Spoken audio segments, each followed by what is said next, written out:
This is the Manny Matsakis Show with me, Manny Matsakis, where you will gain insight on how to win on the field and optimize your life. This is episode number 12. In this interview done at the AFCA in Nashville, Tennessee, I speak to Dale Carlson. Dale is known for literally starting college football programs from scratch. Now, I hope you heard me right there. He literally will start them from scratch. And what's amazing about Dale as we get into this is that he started the program at Tri-City, which is now Trine, one of the top Division III programs in the country.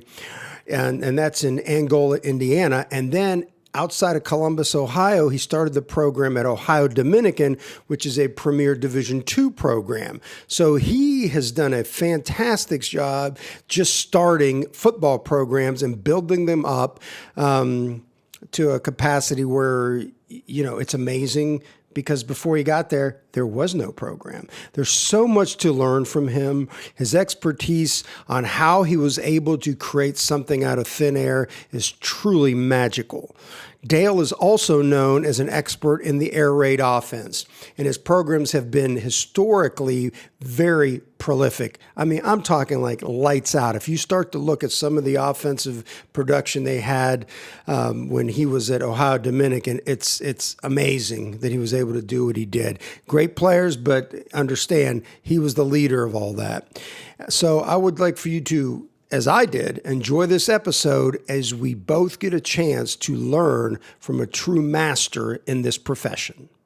Welcome, Dale. How's it going? Hey, it's going good, man. It's always good to see you. I'm glad we get a chance to talk a little football and have some fun going back and forth here with some Q&A. Yeah, I think the one thing is when I was introducing you, and it's just very interesting. I don't know another guy in this coaching profession that has started two programs from scratch. And I think it's interesting. And I know some guys that have started programs, mm-hmm. You know, I mean, Jim Levitt did it at South Florida, sure. Which is a great program there. And then Bill Curry did it at Georgia State. And, you've got guys, Old Dominion, and they're popping up mm-hmm. all over the place at a variety of different levels, from the NAIA all the way to Division I. Sure. And, I just thought, having known you for all these years, I think we had first met when you were at Ohio Dominican. Right, yeah. And I was in Columbus, and I played football at Capital University in Columbus. I think I just stopped by one time and said, hey, I got to meet this guy, because you really had it going there. And it was interesting. And at the time, I didn't realize you had already done it at Trine prior to that. Sure. So, you look at that, what possesses you to go into a situation literally and become an architect of something that doesn't exist and bring it into existence? Because it's fascinating to me that these programs that you have literally created are fantastic football programs today. Yeah, I was ready. I became a head coach first time in '89, and that was kind of right around the time that teams or schools were starting to figure out that, hey, if we added a football program, we might be able to add 80, 90, 100, 110 males to our student body. Okay. So schools were starting to do that. And fast forward a few years, I'm at Trine University in Indiana, and Malone College in Ohio starts football. Okay. I became good friends with Joe Palmisano. I don't know if you know Joe, but Joe started the program there. And when the Tri-State, it's now Trine University in Indiana, it was called Tri-State back then, when that opportunity became available, I thought, this could be fun, and it might be something, put your stamp on it. And I talked to Joe about what it was like to be the first coach and to do that. And so lo and behold, they hired me to do it. And I think it was seeing the success that Joe had had. We'd actually played him in his first year at Malone when I was at Taylor. So I had kind of seen, what a first-year team looked like. We beat them, although it was a lot closer than you would have thought it maybe should have been. But I saw, the excitement that they had. Joe talked about how it really helped revitalize the campus, was doing some real positive things. So I took the opportunity at Tri-State, and really, besides Joe's blueprint, which is what he shared with me. Okay. I had no idea what I was doing. Absolutely none. Right? That's how it is. None. I didn't. I knew nothing. It was just like, okay, we're going to go and start a program, and you want me to recruit, 80 students and student athletes, and we're going to go play and in what was arguably the best NAI football conference in the country at that time, the Mid-States Football Association. And so I said, let's go in and do that. And I remember I told the president when I interviewed with him, he said, so what's your goals for this thing? And I said, well, by the time we get our first senior class in, we want to win a conference championship and compete for the national championship. And he hired me despite the fact that I said that, because he thought I was nuts. They were just happy if I could get some students. Well, the interesting thing is they set a goal. They wanted me to have, I think, like 85, I think, for the first year. And so I said, if I get this many, can you increase the budget? And he said, well, yeah, because it's pretty much based on how many students you have.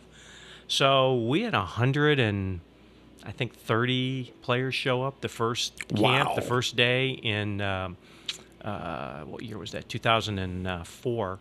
And, I didn't have 130 football players, but we had some pretty good kids that were in the mix. And it was the NAI back then, so we didn't have a lot of rules in terms of practice dates and those sorts of things. Okay. So I convinced them. We didn't play the first weekend you could play. Our first game was the second weekend. And so I convinced them. I mean, it was like an old pro training camp. I think we had the kids there for 5 weeks or 4 or something. Okay. So we had 2 scrimmages set up. And so lo and behold, we go play my former team, Taylor University, and we beat them in the first game. What? We beat them. You still have the game ball?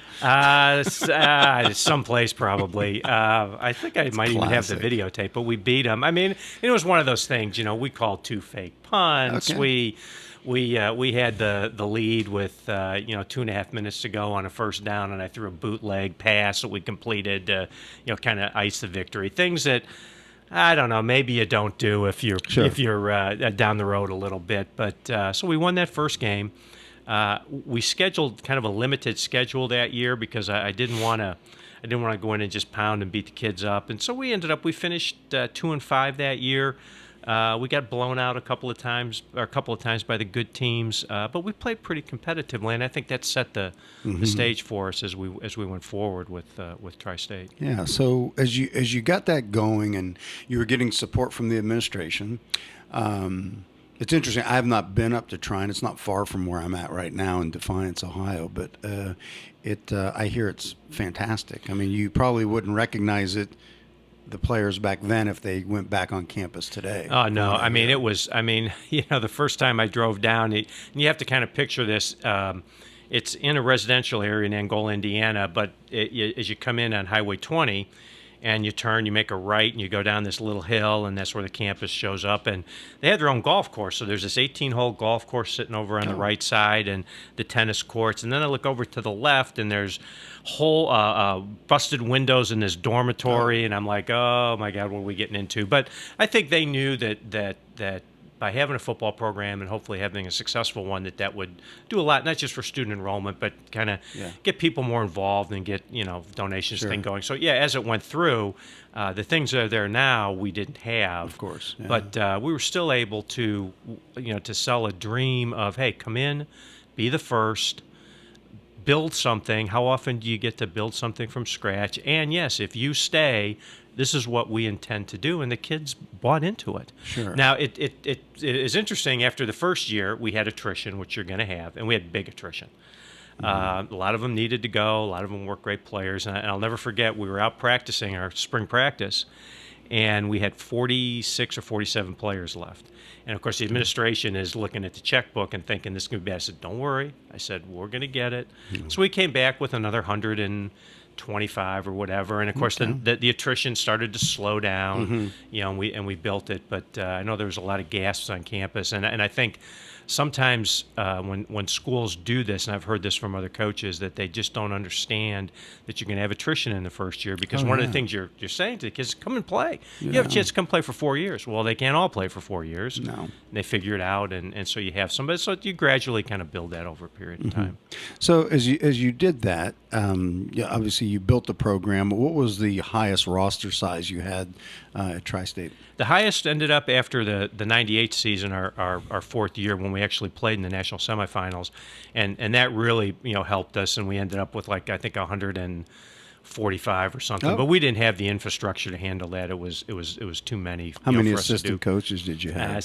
We weren't really that well funded. I mean, I had a couple part-time guys, and I think we had four that were, besides myself, that were full-time interns, whatever. So it wasn't, but we won in spite of that, in spite of those numbers, and so that was I think a testimony to those coaches and to those kids that they were able to.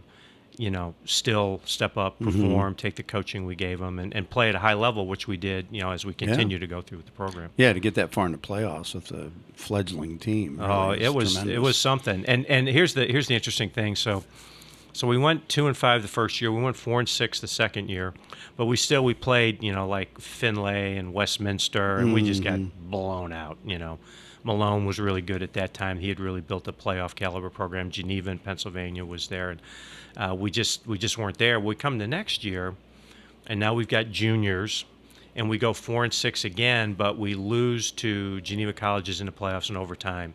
We lose to Westminster, who's in the playoffs, by 7. We lose to Findlay by 7. I knew we had something going, and then the next year it took off. In year 4, and the kids just believed in themselves, and we were able to get in there. But again, interestingly enough, we were 9-0, and we lost the next week, week 10. And then we came back, and I think our kids were just a little tight, and just, they knew we win, we got the conference, we're in the playoffs. And then the next week, I was a little tight, and we got beat again. And so I think we ended up 15th in the poll. We just got in, but we were able to, take that all the way to the national semis. Now, what was the enrollment of the college? When you had 145 students, how many total students did they have back then? Can you recall? Yeah, 1,200 maybe. Okay. Yeah, so it was an important part of, the dollars that were coming into the campus. And back then the scholarship rules were there were still 2 NAI divisions, we I don't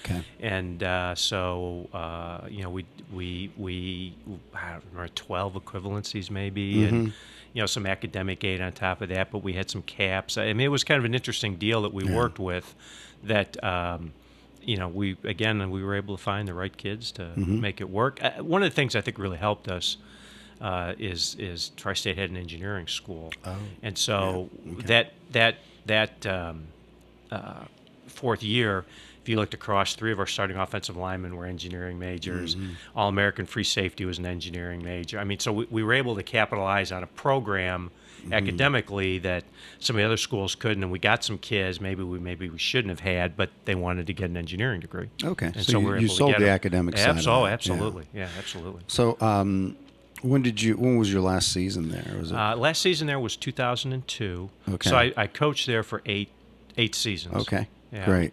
And we had been in the playoffs in 2001, and we just missed them. We missed them in 9. We were right there, but we got back in 2001, won the conference championship. Just missed them in 2002, finished in second place.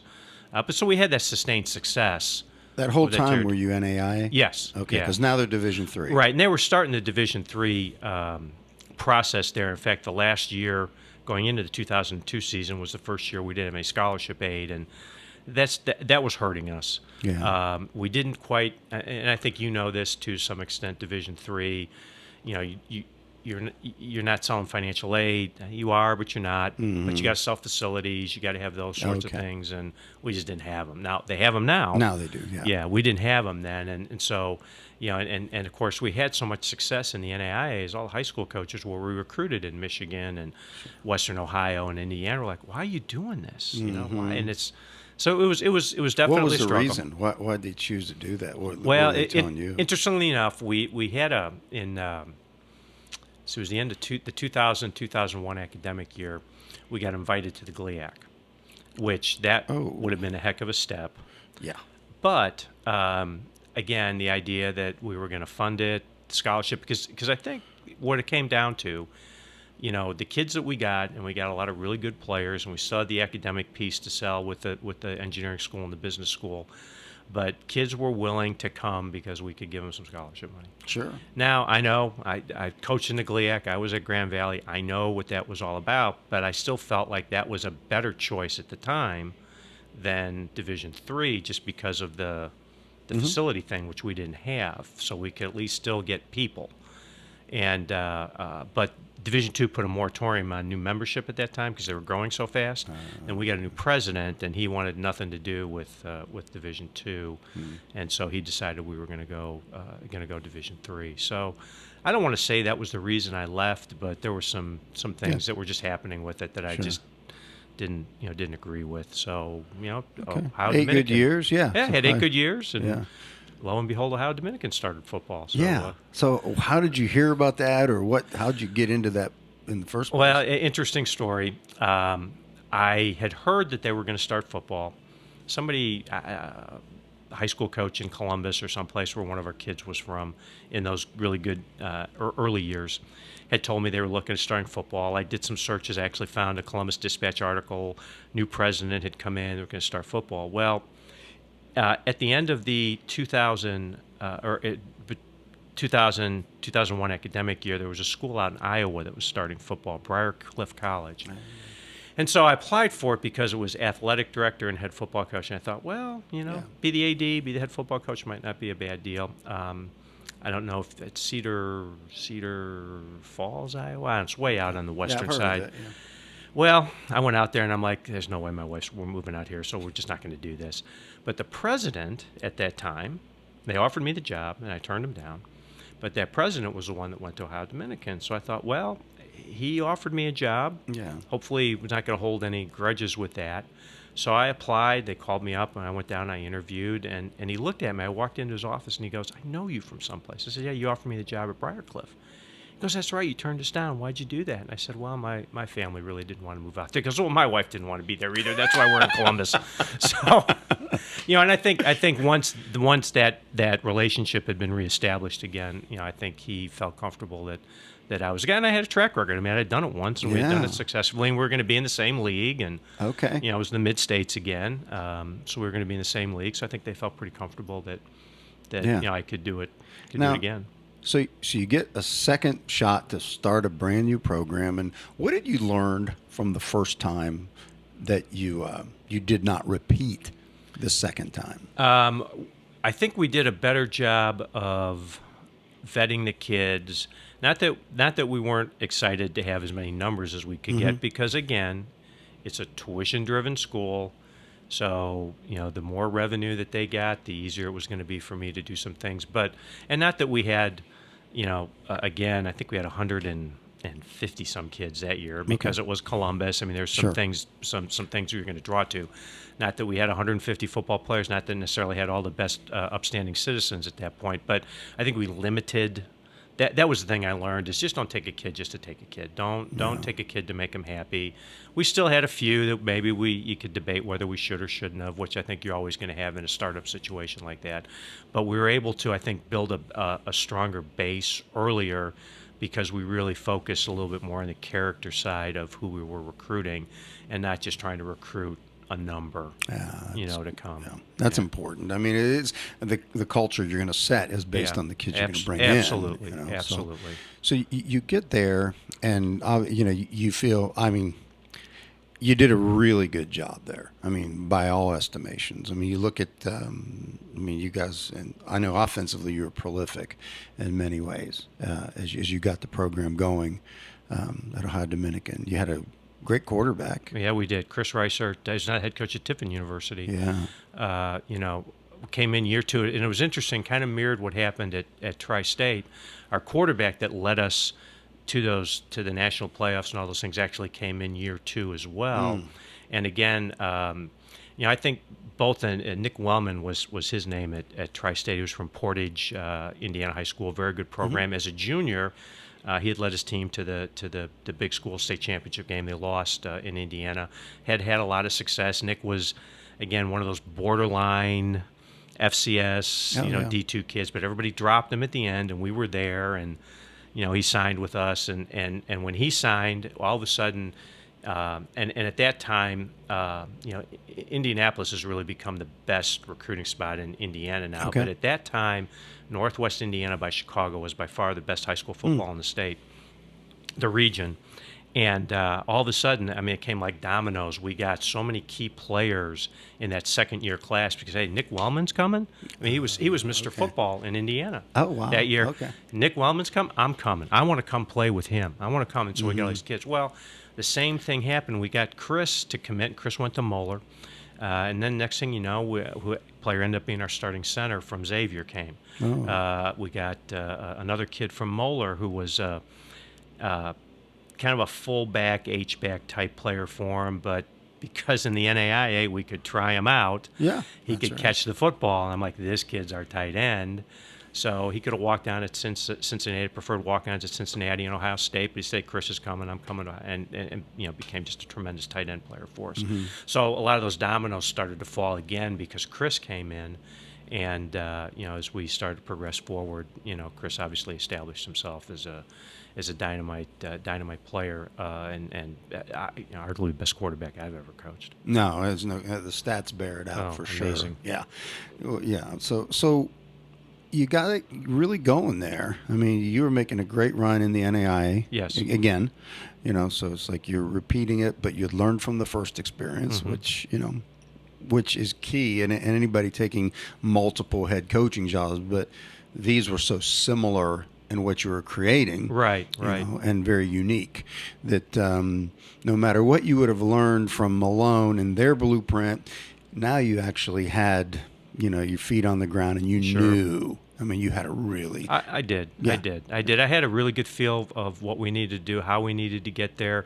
And again, it still was the same message. You come here, but before you leave, you're going to be a champion. We're going to compete for a national championship. And I really believe, and I think this is key in almost any coaching situation, it's easier to do when you're starting a program because there is no history. Yes. But if you can project an image of confidence and belief, and this is where we're going to go, and then work to build the kids to buy into that and to believe that, I think that's how you do take those next steps. I think it's how you do take a program and get it to where it needs to be. No question, Dale, because I've often felt that, and you can let me know if you agree with this or not, but it's like it's harder to take a moribund football program like a K-State when Snyder got there and turn that around absolutely, than just starting one from scratch. Oh, no doubt. Right? No doubt. Because you stepped into something after you left Ohio Dominican. Right. I don't mean to put it figuratively stepped into it, but I did step into it. It's like, I'm thinking, like, why? When you took the job at Valpo,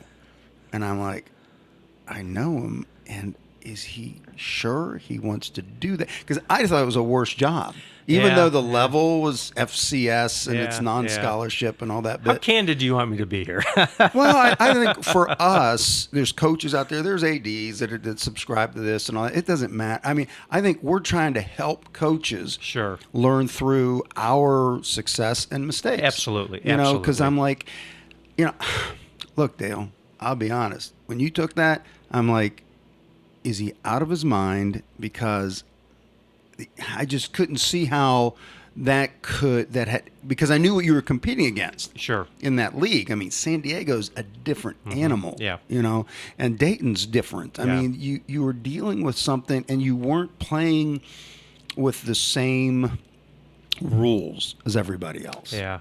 And there was obviously there was a lot of reasons, and I don't want things to be negative, but as you know, Ohio Dominican was also decided to go Division II. Same thing, the GLIAC showed up. Exactly. And they invited us, and we sat down, and we had some really frank discussions. The athletic director, we had an interim president at that time, so he was pretty much not going to be involved in those discussions, but the VP that we reported to, the AD, and really myself, because I was the only one who had any Division II experience. Okay. And we talked a lot about what that meant, how to do it, what the blueprint was. This is what I thought we needed to do. And so we kind of came up with this plan that, yes, that's what we're going to do. Well, unfortunately, and the interim president signed off on it. The president that was hired was gung-ho, Okay. all about doing that. And so we started to recruit those types of players. And, I felt really good about where we were going. So this was after the end of the 2007 season, our fourth year. Mm-hmm. We had won the conference championship. We were 12-1, got beat in the national quarterfinals, NAIA, but we were starting to recruit like Division II teams. So we were getting kids that we weren't getting. Yeah. Because they saw, with the few things that we might have lacked, but they saw the opportunity again, and we sold that. Let's be first. Let's build this. I mean, it's kind of like we started from scratch, kind of again. But you already had a culture. But we had a culture too, and championship, and they knew we were winning, so we were able to do that. And the new president was on board, and then I don't know what happened. The board fired him. He was there for 8-9 months. Oh, geez. So now we have an interim president. He's the finance guy. So we go into the 2009 season, and we're playing an independent schedule because we couldn't work it out with the old league because we were going to go in 2010 with the GLIAC. And so the good part about that was I scheduled 7 Division II teams. Now, they weren't the GLIAC, but we scheduled some decent teams, some teams that had been in the playoffs. And we go 6-1. And so now the kids have an idea. This is who we're going to have to play. It's going to get tougher, but you have an idea what it's going to be about. And I get called in after the season, our athletic director, and Bill Blazer, who's the AD at Ohio Dominican, was absolutely one of the best athletic directors I ever worked with. And I can tell he's kind of sitting there, and he's kind of fudging in his chair. And he goes, "I got some bad news for you." So I said, he said, "They're cutting the stuff we agreed upon. They said we've spent too much money in financial aid, and we're cutting that." And so I had some serious discussions with him, and I just thought I needed to, if we're not going to do this the right way, we cannot go play Grand Valley and Saginaw Valley and Ferris State and Ashland if we're not going to do this the right way. So, ironically, of course, you know how this business works, right? I leave, Bill Connolly comes in, and they give Bill pretty much everything I wanted. That's the deal. And the Valpo thing, part of it is I'm from Chicago, so it was a chance to get close to home. I really thought they wanted to win. One of my offensive line coach at that time was just there for that 2009 season at ODU, but he had worked for me at Tri-State. He was a Valpo alum, and he said, I think they're behind it. They want to get it done. Okay. And Homer Drew, who was the basketball coach there for all those years, I had a real frank conversation with Homer about the new president, about where we were going to go. And I thought, these guys are serious. I think we can do this. And again, they just didn't follow through. And didn't follow through at all. Anything. Anything we talked about. Think about this. It's like in this profession, it's very interesting to me because guys, you're a really good football coach, and it's like you proved it over and over again. And then you get into a situation where you would think like, okay, well, maybe he's going to turn it around. But sometimes guys will take these jobs and they didn't give you what they said, or it was wishy-washy. There was something to that process, and you get there and you can't leave. Yeah. You're locked in because once you get somewhere, and even though you know it's a turnaround, it was a turnaround. Absolutely. Right? And you get there and it's like, oh my goodness, you're every time you turn the corner, it's like you find more problems. Right. And you see the inequity of what you're dealing with in your conference. Right. Yeah. And then you realize, like, I got to find a way or it's over. Right. And actually we started to find that way. And this is the interesting thing. And I've said this to people, and I don't mean this to be, an excuse thing. But so I had a 5-year contract, which I made sure because I knew this was going to take some time. Yeah.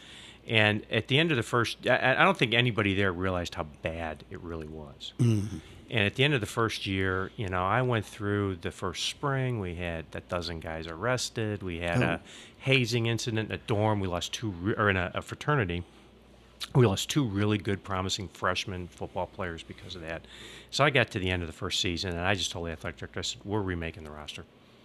We are going to remake the roster. It's going to put us in some APR jeopardy because your retention's going to. Are you good with that? Yeah. If that's what you need to do, we'll we'll suck it up and we'll do it. And so we started that process, and it took us again a couple of years to build it. So I was into my 4th year, and so now we were playing more competitively. We had Freshman of the Year in the conference, who was a finalist for the Jerry Rice Award, FCS Freshman of the Year. We had kids like that. And, what happens in week 2? He gets hurt. Our best offensive lineman gets hurt. Our best cover kid gets hurt. Yeah. A couple weeks down the road, kid's on a pace for 1,000 yards receiving. He gets hurt. A couple more weeks down the road, the other kid we had on a pace for 1,000 yards receiving gets hurt. We got no offense left. And just it's just one of those things. If we'd have been able to not have those injuries, and you can say, yeah, those are excuses. Well, it's just that's what happened. Yeah, sure. And I think that's what happens to coaches a lot. Yeah. You just get some bad luck, and I got some bad luck. It's just the way it played out. Yeah. It's tough at that level because you don't have the depth you have even at the Division III or II schools because you can get bigger numbers. Right. There's some limitations with they don't have, at least my understanding of that league, you're not going to have a 150-man roster. Yeah, no, you're not. There's some things you have to do that cause you some other things to do with the way the Division I FCS rules are set up if you're non-scholarship. So you're at a disadvantage to have that many kids, even though a couple of schools did, but it's not. You want to be at 115, 120 is where you want to be. Yeah, so everything goes down at Valpo. The way it goes. Yeah, right? Yeah. Then what? Well, so... of course, I had another year left on my contract, which I made sure that was fully guaranteed before I signed it. So I went to North Park in Chicago. They were running an air raid style offense, which, of course, was my background. And I was just trying to – the head coach was a good friend. I was just trying to help him and a young offensive coordinator kind of find their way through what that was all about. And so I went over there, and I helped them. And in the meantime, I had interviewed for some jobs, but – the Valpo thing had hurt, obviously, and so nothing kind of came of it. And so did the thing at North Park, helped those guys out, and they didn't see a whole lot of improvement record-wise, but the kids were playing better, and there were some good things happening. And actually had some more interviews that year, and nothing popped. And then a school down in the St. Louis area, Lindenwood University, who is in St. Charles, Missouri, on the St. Louis suburbs, they had opened a campus on the Illinois side. And also they had an NAI football program. The one in St. Charles was Division II, and then the other campus was NAI. I don't know what happened with the head coach there. They moved him on after, June 30th. So I come in on 2 weeks before the start of camp. And I couldn't really do anything with the assistant coaches. Had to keep all of them, and I was trying to decide. And part of the thing is, defense coordinator was a good friend of mine, so I felt like we were going to be okay there. Offensively, I was concerned because I didn't think they had an identity. And in fact, the best player, who was the running back, said to me after I had an initial meeting with the team leaders a couple weeks again before camp started. He said, "What are we going to do offensively?" I said, "Well, I'm not so sure. It's 2 weeks before. You guys went through a whole spring. We have an offensive coordinator." He goes, "Coach, we have no offensive identity. Do what you think we need to do. Like you're gonna stand behind me." I said, what my background is. He said, "I think you're gonna try and do the best thing you can to help us put the best product on the field." I said, "Well, one thing you need to understand about me is, I had quarterbacks throw for all those yards. We did all that stuff, but you're our best player, so we're gonna make sure that you get the ball." Yeah, absolutely. So he ended up being a 1,000-yard rusher, and so we had the best year they had ever had. It was only their 4th year of football. Sure. But we had the best year they'd ever had. We still set all sorts of records throwing the ball and doing those things. And, I thought we were, in a pretty good spot. And new president decides he wants a full-time athletic director. So the one that hired me is now just the basketball coach and bringing a new aide. And it was evident from the day he wanted to hire one of his buddies, which is what he did. Okay. And they don't even play football anymore. Well, the campus is going to close. Yeah. They dropped football. The campus is going to close at the end of this academic year, So, which is another thing, at least at the college level, there's so many small colleges out there that they're on life support. Yes. And you just happen to be at one, and that's the situation. That was right? there. Yeah. And that makes it tough. Shifting gears a little bit, you're talking about the air raid, and I, obviously our relationships, I'd worked for Leach and for Mike and know Hal pretty well and all that, and Holgerson. I mean, it's like, oh my gosh, all these air raid guys. Now, that's not my background. It just happened to be guys that I associated with. How did you get into it? Well, I was a run and shoot coach. After my heart. A lot of people always think Mouse Davis, June Jones, Sure. but there was a coach in Central Indiana at Franklin College. His name was Red Faught. Legend. And Red Yeah. took Mouse Davis's book in like 1960 and went from the wing tee at Franklin to the run and shoot, and he was running Tiger Ellison's book, Tiger Ellison's stuff, and kind of just evolved it and kind of put some things in that he came up with, and lo and behold, you come to the mid '80s, and he puts 3 straight quarterbacks into NFL teams. Now, none of them were starters, but that's they were legit. backups. They're from 700 student Franklin College, Yeah. and so I go down there. I get hired as the offensive line coach. Were you around Mike Leonard at the time? Mike, you guys- I got to know Mike, very well later. Great coach. When I was at Taylor. Mike's a great coach, good friend. In fact, Mike was running Red stuff at Hanover College when he was the offensive coordinator. But so I go down there, and funny story, of course, this is 1984, no internet, and I'm just a young guy, and I think I got all the answers anyways. I think I'm smarter than anything. And I walk in, and Red was probably 62 or 63 at that time, and he's sitting there with the big, with the thick coat glasses and all that stuff, the reading glasses. And I'm thinking, man, this is going to be 3 yards in a cloud of dust. And so he says to Terry Hepner, who was the defensive coordinator at that time. I didn't know he was Terry there. was a Franklin grad. Oh, And Terry had been a high school coach in Indiana and then came back to Franklin. So he says, Terry, show Dale some film. So we go in. And, of course, dummy me, I should have known what he was doing because we played Wheaton College that season before when I was at Elmhurst College, the offensive line coach. Jared Bishop, the coach there, was a Franklin grad. He's running the run and shoot. Okay. I didn't even put 2 and 2 together. Yeah. So I'm watching the ball all over the place. So that's how I got into the run and shoot. So I got my first head coaching job. I was running the run and shoot, and I ran that. And my 3rd year at Lakeland College in Wisconsin was Hal's first year at Iowa Wesleyan, Hal and Mike. So I coached against them. And I remember assistant coach, defensive coordinator, because, hey, you guys see, this is kind of an odd run and shoot thing. And I'm looking at Thompson, this isn't run and shoot. No. So I don't know what it is. I've never seen some stuff like this, but it's not run and shoot. And the closest thing I could come, and maybe you know this, was what Darryl Mudrow was doing at Northern Iowa with the split backs and the big splits. Yeah. It was kind of something like that, but it wasn't. Yeah. So anyways, Hal and I kind of became coach friendly, and I followed him through the years, and so I started to incorporate some of those things. But when I went to Ohio Dominican, at that time, the AD at Southeastern Louisiana, where Hal was at, where he was starting that program, they had just played their first year. The AD there was a good friend. We had coached together at Elmhurst College in Illinois and at Grand Valley State, and then he went the AD's route. Okay. And then so I said, hey, Frank, I'm going to come down, and I'm going to talk to Hal. And so we go down there, and I got the whole thing. I was there for 4 days. I got the whole thing hook, line, and sinker. And I said, this is what we're doing at Ohio Dominican. This is the route that we're going to go. So mesh. We were already running shallows. We were running white cross, but mesh. We put the whole thing in, white sail, and still had a few of those run and shoot concepts, still going in there.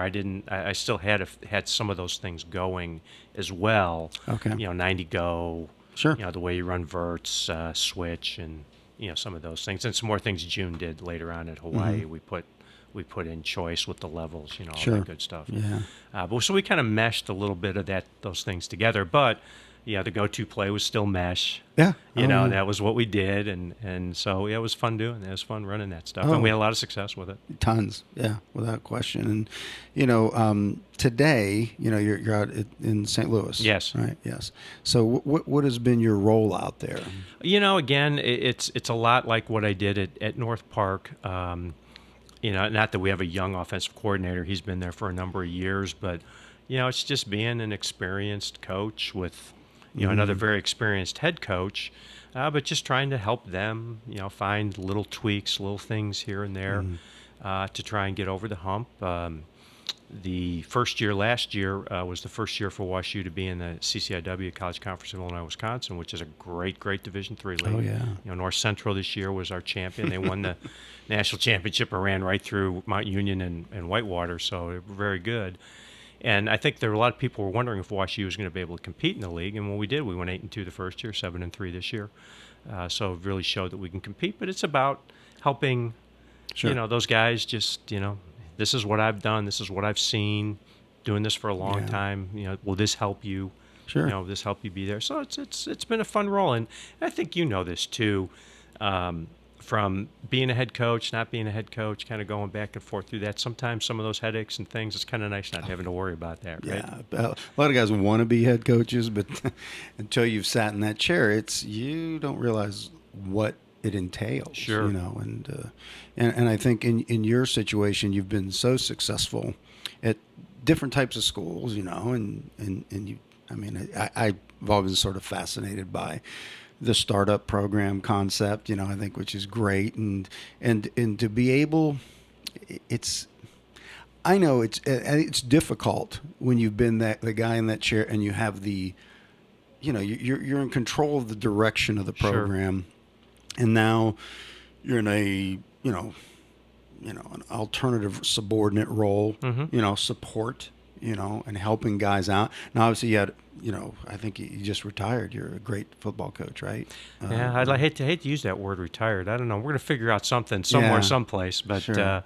But yeah, there's that part of it that's hard. You do have to check your ego, at Sure. the door. But even the year that I did it at North Park, and I told the offensive coordinator, his name's John Barry, he's at Georgetown now in D.C. Oh, good okay. very good coach. Yeah. I said, you know what, John, I don't want your job. I want to help you. Yeah. I'm here to give you any support that I can. And so we had a really good working relationship. And it was the same thing with Scott Mueller, the offensive coordinator at Wash U. I said, I'm here to help you. I'm going to put my 2 cents in. If you don't like it, you're not going to hurt my feelings. Yeah. That's you gotta fine. Make decisions. Yeah. It's really your job on the line, not mine. Sure. So I just want to try and help you. And I think when you come in with that type of an attitude, and not like, I did this, I coached these guys, I know this, you just let that go, and here's the thing is, I just had fun with the kids. Yeah. And sometimes I think, this as a head coach, sometimes we tend to forget that. I tried not to, but you it's get hard other to demands. know them all, and just to really, and it's a lot easier when you're the coordinator and assistant coach, and now you're in the head coach role, and I mean, I'm just going to flash back for you. You got 150 guys on the team. Yeah, you really know them all. No, and you don't, and that's sad. It is, and I went back when I was coaching the tight ends here, and we actually do put a tight end with his hand down in the ground, and have to teach him how to block a little bit besides all the other things we did with them. And when I started out in college coaching, I was an offensive line coach, and by far that was the absolute best time I've ever had, just as coaching and with the kids, because offensive linemen are a different breed, anyways. The best. Really. They're a lot of fun to be with. They're a lot of fun to coach, yeah. And to be able to that was fun to kind of get back in and let's get our hand down and let's get our hands let's punch and let's drive and kind of do it. And I hadn't done that for a long time, so it was fun to get back and do that. So what's next for you? I don't know. It's going to see. We're going to see what happens. Maybe wherever my wife and I decide to move, I'm sure there's somebody that might want to give me a chance to come in and coach a little football. I was actually offered there's a new startup indoor league that I was offered a head coaching job in one of their franchises, but I just was concerned about. I was concerned a little bit about where they were going, and it just wasn't the right time, I think, for where we live to have done something like that. I don't know, maybe something like that will pop up.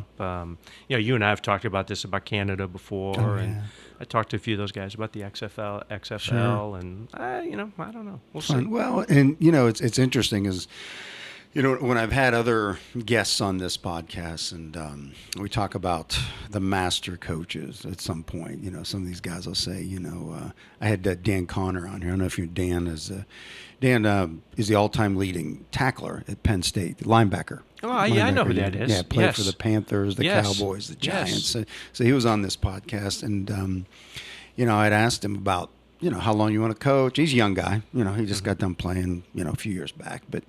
And how long you want to do this? What because he loves. He's a good football coach, and it was interesting. His insights were such that he goes, "I'd like to do this like forever. I really want to do this." And I go, "Well, how do you think it works as you get older and all this?" He's 30 years away from being in his 70s. And he goes, "I'll tell you." And and the dialogue we had was, the best football coaches in the National Football League are in their 70s. I mean, that's the the Dick LeBeaus of the world. These guys that are just like, they've seen it so many times. They know it. They've seen the way the game goes. They can almost close their eyes and know what everyone's doing. And I really think that when a coach gets into his 60s, and if he chooses to go on like Bill Snyder till 78 or so, if you choose to do that and you take care of yourself. Which is the big if. I mean, Dick LeBeau worked out for forever. He's in great shape, a guy like that. And you can do that. You have an opportunity to be around young men and teach them the game, and the knowledge you're able to impart with them. I think that's the next deal. And it's not I want to hire the next Sean McVay, this hot shot young guy. And I'm not saying that's bad. However, the master coaches are always guys with lots of experience, And I believe after the conversations I've had with a few different people in the NFL and college and so forth, that it's getting to the point where. What I notice is that when places want to make a change, there's this deal that I've been, like search firms have told me this. They have almost like an inherent bias toward the opposite. Right? So what happens is you bring in a young head coach, and he doesn't succeed, let's say. Or he does, but let's say he doesn't. So they're going to make a change, all right? So what they do is they bring in a mature guy, a seasoned veteran, to make a change. You could look at, it happens at every level. Sure. And I'm talking like thin guy, big guy. It's like it's the rule of opposites. Sure. And it's almost like if somebody wants to come in and look, and if you just have your antenna up out there as a coach, and you see, okay, well, what this guy, they always figure like, even though he could have been a good football coach, he failed. So they want to bring in the opposite. And I think guys that wherever you are in your journey in coaching, if you can just be attuned to that, say, you know what? Hey, if you want to, let's say you want to be a head coach again. Let's say that is the case. My understanding of talking to all these firms and what they do is go find a place where they just fired a 30-year-old, and come in because they're looking for something different. They're looking, if a guy is undisciplined and you come in as a disciplinarian, you've got to find those issues, and you have a much higher probability of having success and being the guy to take that job over. Sure. I don't know. Have you ever thought about it that way? Yeah, I've never thought about it. I've never really looked at it, from that standpoint. I think the biggest thing for me is at this point in my life, while I still want to do it, I don't want to just chase jobs just to have a job. That's the thing I don't want to do. Not that you want to take over. Mount Union just opened up. Not that I want to take over Mount Union. I'd love to, but Sure. I don't think that's going to happen. But I don't want to, just if it's a place where I think they're committed, they want to be successful, they want to have they want to do things the right way. That's something I'd want to do. If it's just to have a job, just to go do it. And let's face it, I'm blessed I don't have to. So that's always a good thing too. So that's kind of where I'm at. Yeah. Well, Dale, thank you so much for coming on this show.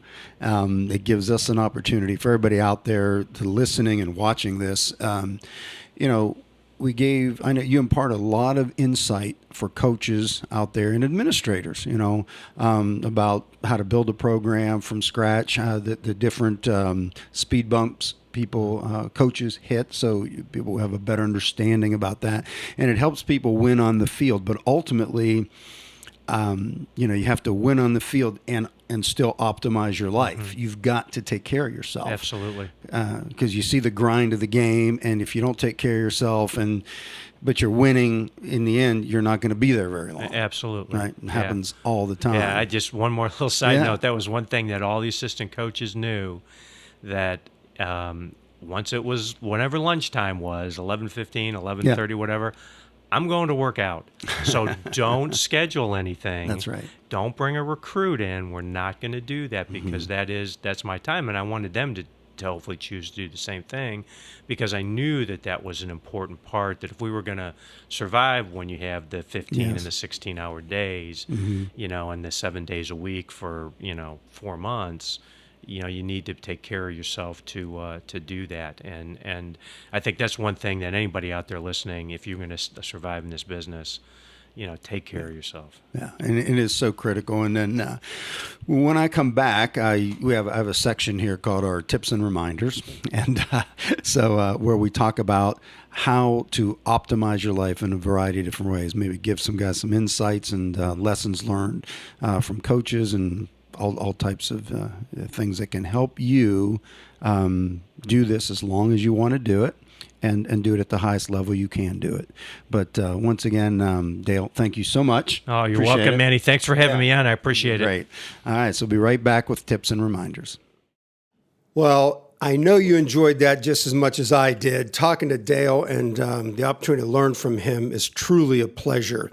Now it's time for some tips and reminders, where we wrap up each episode with some information that you can utilize in your approach to optimize your life. And what I generally have been enjoying educating coaches on, and I've gotten some really nice emails from you out there, is to talk about doTERRA essential oils. And that's what I use myself on a regular basis. And this particular oil is one I enjoy diffusing in my office, and it is called rosemary. It is a pure oil, and it's powerful in so many ways. And I'm talking about, one, I enjoy the smell of this, and primarily because for me, it takes me back to my childhood running around on the island of Carpathos in Greece. Rosemary grows wild there, and it's not just for cooking. It's amazing. I don't know. I smell it and I think, wow, it's a pretty cool deal. We used to drink rosemary tea. My grandmother used to make it and so forth. So there's a lot of, just good memories for me there. Now, it does grow wild in the mountains. I do love the smell.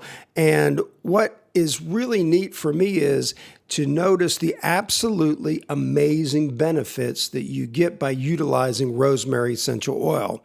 And the first time I really noticed something was, my father right now, who he's had some dementia lately. Dad is 87 years old right now. And I know that when he smells it or we utilize it in the house with my mother, that it seems like he remembers things a lot better. And that's really what is awesome about this rosemary essential oil.